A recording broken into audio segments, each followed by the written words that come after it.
Salute the Badge is brought to you by Montana Rail Link, supporting the Main Street of Montana for 30 years.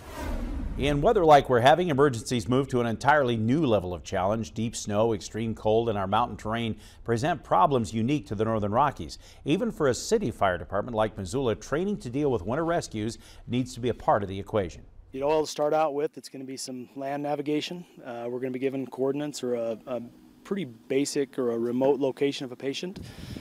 From there, we'll get to the patient and do a patient assessment, patient care, patient treatment, and then all that hopefully will end up with a patient extraction.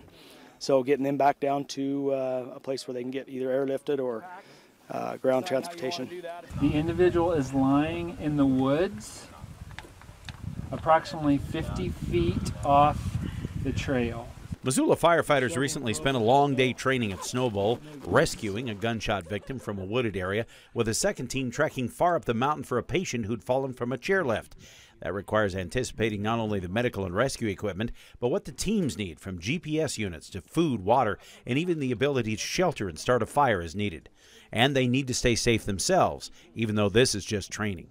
We just talked about that in our safety briefing. We actually have an incident within an incident plan, basically, and if one of us, anybody up here that's involved today gets injured or sick, then that becomes first priority. For Lohman, training the MFD crews is not only a passion, but an absolute necessity. In a community as varied as Missoula, with as much outdoor recreation as we have, you just never know what emergencies might happen. Everything's new, you know, and that's kind of the nature of the business, is you don't know what you're going to get any given day. And so that's the experience, is trying to train for what you don't know you need to train for. Perfect example of that was the avalanche just a few years ago. So who would have thought, you know, we have avalanche in town. So if we have the training and the experience and the tools, we hopefully can be prepared for any type of situation. And the firefighters say you can help by being prepared yourselves when heading out for recreation, especially in these kinds of conditions. We'll have more on that in a future Salute the Badge report. For the past few months, we've been, actually the last year now, Montana Rail Link has teamed up with us to honor the men and women that dedicate their lives to serving us with our Salute the Badge series.